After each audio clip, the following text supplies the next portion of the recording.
Hello everyone, welcome back to another Grimgar video. In today's video, we're going to talk about Volume 17 of Grimgar. I have absolutely no doubt that this video is going to come out after my review of Volume 20. Mainly because Volume 20 comes out a little bit around the time I start actually editing this video, and I have to get that video out as soon as possible. I don't know if I've talked about this in that video because I'm recording this before Volume 20 comes out, so future Red, do some editing, I guess. The thing about this volume, though, that is going to make this video specifically possibly harder to edit than other videos is that there's just 90% action in this book. There's barely any plot progression, if I'm being entirely honest, which is not new to Grimgar. This book specifically is basically just broken down into massive action scenes that take the majority of the story. And there's also a bunch of like small character interactions thrown in between, and animating those on my editing software isn't going to be hard, but it's going to take a lot of time because of how much action there actually is. So I'm either going to be skipping a lot of it, which we'll see when I start editing, so I actually have no idea, or I will animate parts of it and then summarize other parts of it. I have no idea when I get actually to the editing part of this. It depends on how much time I have. If you're new to my review series, what I like to do is actually summarize the story and use little animations to show you what happens. I put in jokes and give my thoughts throughout the video. And at the end of the video, I give my final thoughts, the things I liked, the things I didn't like, and then I give it a review from A+ down to an F. But if you like videos like this, make sure to like and share, leave your comment down below. But let's get started with Grimgar of Fantasy and Ash, level 17. Someday we shall bid farewell to these war-torn days. The light novel begins with Haru and his friends in the Lonesome Field Outpost. This is the outpost from Volume 4, I think? Yeah, it was Volume 4 is when it was introduced, and it is in ruin. A group of 10 people led by Shinohara from Orion are there as well, and they also introduced a new character that is a part of Shinohara's group. He's a priest with round glasses. His name is Kimura, and he seems to be Shinohara's best friend. He's got a very goofy and kind of creepy personality. He also specifically goes out of his way to adjust his glasses to catch light to look cool. I think that's kind of funny because Hadahiro calls him out on that a couple times in his head. He's just like, he's doing that on purpose. It's kind of weird. They're all there waiting for other volunteer soldiers to actually arrive. Under orders of Shinohara, they're all essentially going to storm a place called Mount Grief, which is basically a giant stronghold that is under the control of something called the Lich King, which is a hyper-intelligent undead. Haru and his friends are actually at the outpost waiting for other volunteer soldiers to get there when they see some of them crossing a bridge. One of these people jumped off the bridge into the moat and swam across the moat directly to get to Hadahiro. The entire time, this person was screaming, Hadahiro. Turns out this person's Memori, and she immediately grabs Hadahiro and shoves his face into her breasts. Hadahiro is very clearly uncomfortable with this, mind you. The rest of the Tokis show up, and actually, Renji and his party and a bunch of other volunteer soldiers also show up. The Tokis are the Tokis, as usual. If you're used to their shenanigans in past books, you'll know exactly what they're doing now, and it's as you expect. Inu decides that he wants to try to hit on Jesus Christ, Satoru of all people, and she immediately puts her spear up to his throat and tells him to back off. He does this a couple times in the book. I honestly just wish Satoru would just stab him in the fucking eye, if I'm being entirely honest, because she almost takes out his eye at one point. And I think it would be incredibly satisfying and make the Tokis being in this book worth a damn if she actually made him have to use that damn eye patch. But all the volunteer soldiers there are all set up, making camp and getting ready to actually push on Mount Grief the next day. But before the assault on Mount Grief, Renji pulls Hadahiro to the side and actually starts asking him questions about Shinohara. Hadahiro admits that Shinohara gives off kind of a weird feeling to him, like he's hiding something or his smile is fake. Hadahiro also admits that if he didn't have his memories erased, he doesn't think he would have actually picked up on it because he thinks that before his memories were erased, he might have had a general bias towards Shinohara. Hadahiro thinks that because Shinohara helped him out when he was, younger and he had his memories, he thinks that Shinohara would have actually been able to slide past Hadahiro's ability to pick up on these things because he liked them so much. But without his memories, he doesn't have those biases. Renji agrees with Hadahiro and actually tells him he thinks that they should keep an eye on him because it feels like he actually might have some kind of connection with the Lord of the Mysterious Tower. As I mentioned in Volume 15, Hadahiro did notice some weird discrepancies with the information that Shinohara actually has versus what all other volunteer soldiers apparently have. Renji then walks away, but before he walks away, he does tell Hadahiro that he is actually kind of impressed by him and he actually hasn't lost his edge ever since he lost his memories, and Renji plans on counting on Hadahiro. The next chapter begins with the assault on Mount Grief. They're attacking the giant castle on top of the mountain, basically, from the rear. They have information from Shinohara because him and his clan have been attacking this castle for basically weeks now, and have had a couple of encounters with the monsters inside the castle. The castle is also full of undead, rock monsters, and weird cannon clay-looking monsters. The plan is to actually attack the castle from the front with a much larger force, and Hadahiro, Renji, and other volunteer soldiers attack the backside of the mountain. While they're attacking the backside of the mountain, they get attacked by monsters that are called pawns. Pawns seem to be just like humanoid, weird clay things. When you kill them, they kind of turn to ash, similar to undead. And Hadahiro and his party start pushing through all the pawns, and Kuzuku starts chopping them up. Ranta starts flying around and cutting them up too. And Yume actually goes in there and starts punching, kicking all of them. Like, they have a pretty easy time getting through these pawns, actually. Hadahiro also notices Kimura actually taking his mace and smashing pawns in the crotch. And Hadahiro says that Kimura gains sexual gratification from crushing the pawn's crotch. You what? Eventually, pawn creatures with cannons on their backs start showing up and start blasting Hadahiro and the rest of the people there. Shinohara orders the fastest volunteer soldiers to get to the cannons and take them out. Haru actually thinks about going after the cannons until Ranta tells him to not be stupid and let him handle it because he's faster. Yeah, that's fair, actually. Renji actually darts right past Ranta and starts to kill off all of the cannons really quickly. Ranta and some of the other volunteer soldiers catch up behind Renji and start helping him out and killing some of the cannons. And then Chibi, out of nowhere, walks up in the middle of everyone, says something along the lines of, "Oh, light," and then "judgment," and then just blasts all of the cannon monsters away. The volunteer soldiers all regroup and actually break up into two parties. Well, two very large parties. This is because they need to activate two nodes in the castle to activate a door to actually open. They have to do it separately though, and Orion takes most of their people and take Renji's party on one side, while Haru and the Tokis go with Kimura on another side. They take Kimura because he actually knows where to go because he's been here before. And of course, while the Tokis are hanging out with Hadahiro and his party, there's gonna be a bunch of moments of the Tokis that I'm not gonna talk much about, but they're essentially just what do you expect? People talking to Hadahiro about how he's the goofy leader, Memrin wants to bang, Hadahiro says no. At one point, everyone encourages her to ignore his boundaries, like a bunch of fucking weirdos. At one point, Tada threatens to kill Hadahiro because he doesn't want to bang Memrin. And Memrin proceeds to beat the fuck out of Tada, which I thought was actually kind of funny, I'm not gonna lie. And Tada says he's still gonna try doing it, and then Memrin proceeds to punch him even more, and it turns into a mess that Hadahiro has to tell him to stop fighting. For the love of God, this is so stupid.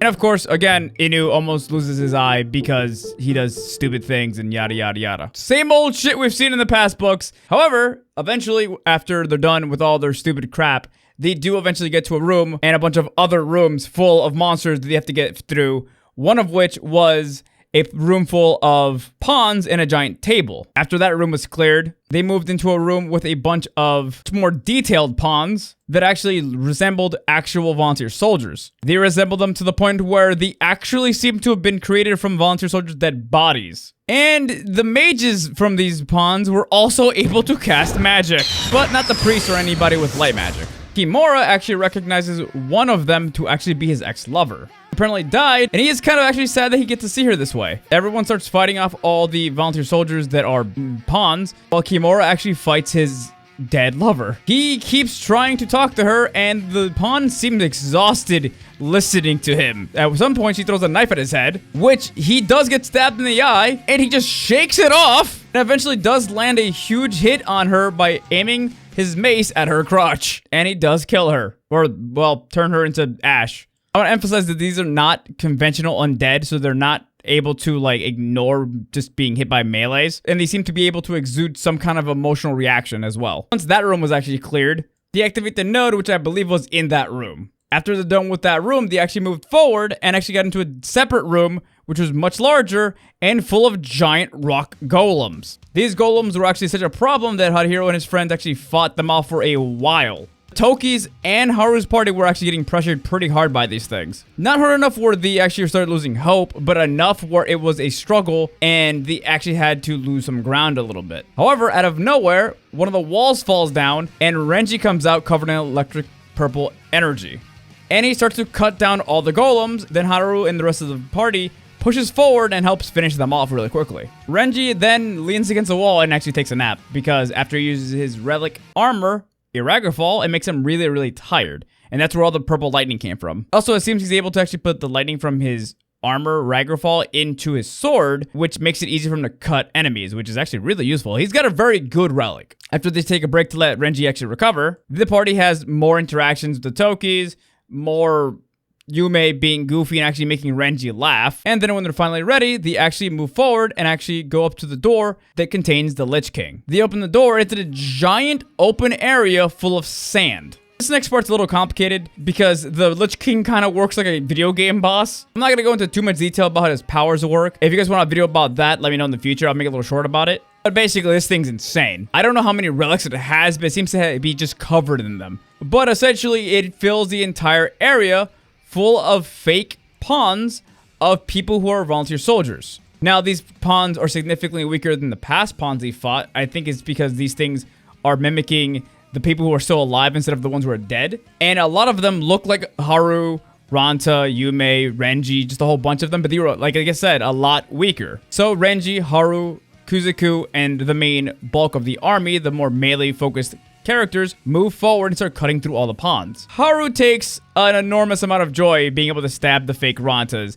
And Ranta, likewise, loves killing the fake Harus. And it is actually very funny.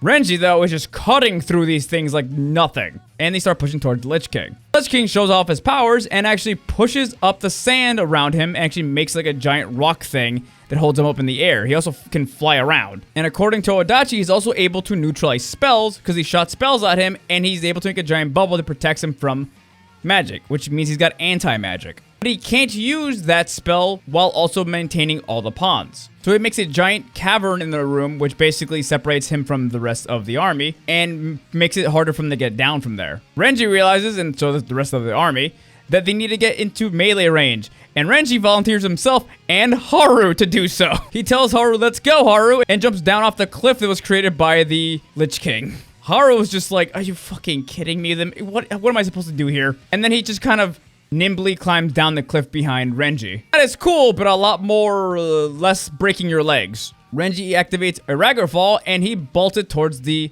Lich King. The rest of the army does try to keep up with them, by the way, and Haru goes into stealth and tries to keep his attention off of him, while Renji gets the attention of the Lich King. Haru does get its arms on the Lich King and tries to stab him, but the Lich King activates his flying ability, and Haru almost gets sent flying off of him while he's holding on. And he eventually does fall off. Renji gets a couple swings on the Lich King, but then the Lich King activates a new spell, which causes these weird little black orbs to come out in front of him, and he shoots it at Renji. He dodges, and it goes into the army. Kimura gets hit by one of the orbs. Shinohara looks devastated by this. Also, a bunch of other volunteer soldiers that don't really matter also got hit by the orbs as well, but a lot of them are also dead.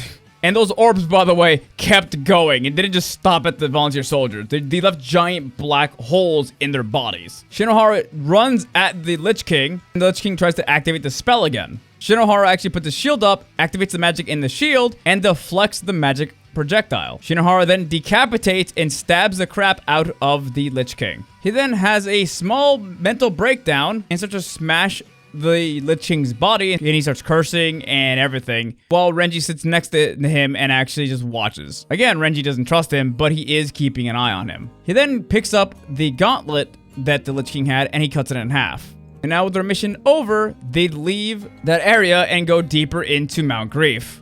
Because not only do they have to deal with the Lich King, they have to deal with the small orc army apparently still hiding out in Mount Grief. The army actually is more towards the front of the castle, away from the Lich King. So the volunteer soldier army led by Shinohara actually first burns the bodies of their deceased. Some of Orion's people actually take the remains of the Lich King to bring back as proof that they killed the Lich King. And they start heading through the treasury area and eventually head to the spot that's being walled off so they can get to the orcs. This spot is outside in front of the castle in the courtyard, but there is a large gate protecting the castle. The team's plan is to break through the orcs, get to the counterweight that is keeping the gate closed, and destroy it, and open the gate for the rest of the soldiers outside. Once the army actually meets contact with the orcs, it turns into a bloodbath. Renji meets with Asogrin's younger brother, the orc that he killed in Deadhead Keep, And it turns out this younger brother's no pushover. Him and Renji go at it super hard, and everyone has to stay away from them while they fight. While that's going on, Haru and his team are doing their best to stay alive and keep orcs off each other. Anta and Yumi are running around just taking orcs out, and Haru is backstabbing, slitting throats, doing everything he can to keep anybody away from Mary and Satora, while Satora also fights everyone off too. Mary's going around healing and helping, and the Tokis are all around them supporting them as well.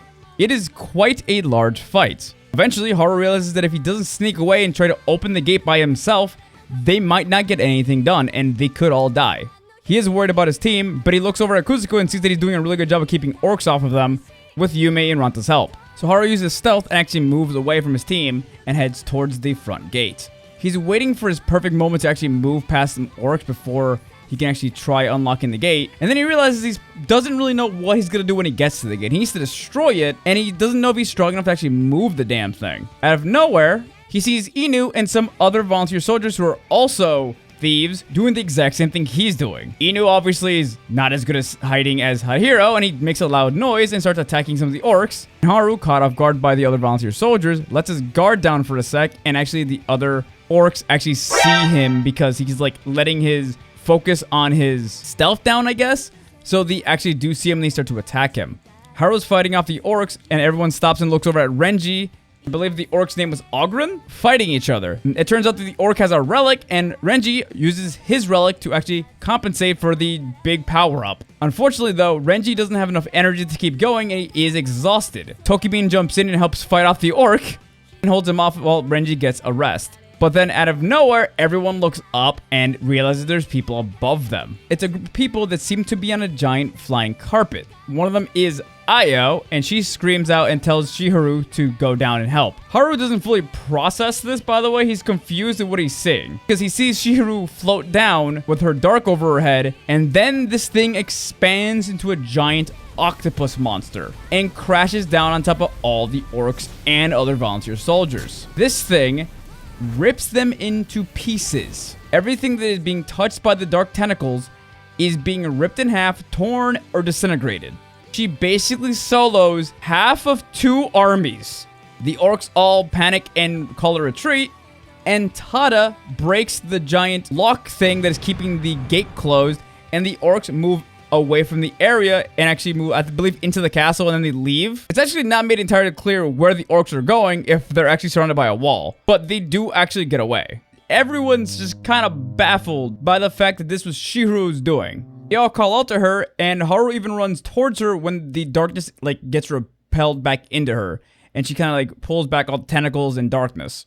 She notices him, but not before one of the tentacles kind of brushes over his nose and peels away Haru's skin on his face. And she does not recognize Harihiro at all. She then flies back up to the magic carpet and flies away. And everyone realizes that Shihiru's memory has been wiped yet again. And that's the end of the volume. Yeah, this book was basically just 90% action with not that much plot progression, if I'm being entirely honest. But it was pretty fun. I did kind of start to have glazed over eyes at one point because there's only so much action I can take in this book before I start to I'll be honest, I get bored of too much action. I need things to be changed up. And in this book, when they did try to change it up, it was mostly them throwing in the Tokis to make haha funnies. And for those of you who know my opinion on the Tokis, I don't find their comedy very entertaining. Some of it is a hit, most of it's a miss for me though. It just doesn't feel that great for me. I do, however, like the ending with the whole thing happening with Shiru. I thought that was a really strong just turn in the story. And I know a lot of people don't like the fact that Shiru's mind got wiped for a third time. I get it, it's an annoying plot point, but also if they can erase people's minds to have them be basically pawns, why wouldn't they? So it does make sense for them to do it again. But I overall, I don't have much to talk about this book outside of the fact that there's a lot of fun action and just meh moments with the Tokis. I enjoyed my moment that I had with Renji. Actually, I know I talk a lot of shit about Renji, but the moments Renji has in this book, they're good moments. They're really good moments. And the whole thing with Shinohara in this book is also pretty interesting. But overall, I do think I have to give this book basically a B+. It was a good time. It could have been a lot better if there was more character stuff. Because, honestly, a lot of the side characters didn't really do much outside of, just talk and ask Haru questions. There was an interesting moment with, the Tokis and Haru and Mary. And it was It was nice because clearly they're talking about the fact that there was something between Mary and Haru before the memories got wiped, but Mary's embarrassed and doesn't really want to talk about it with all the people there. Also, Memoran did make it weird too immediately after. That was a whole thing. And I don't mention this very much, just for the record, this is a summarized version of this book. I do recommend everyone buy this book themselves, link in the bio to my Amazon affiliate link, and read it for yourself. I keep a lot of things out of these books, and I just briefly summarize a lot of it. But thank you for making it this far in the video. I hope you guys have a great day or night, and I'll see you guys later. Bye! And a special thank you to my Twitch subs. Thank you to Tokabell, RJS Problems, Yarby, Balwa, Van_Hoofenstein, Average Gamer_, and Josias93.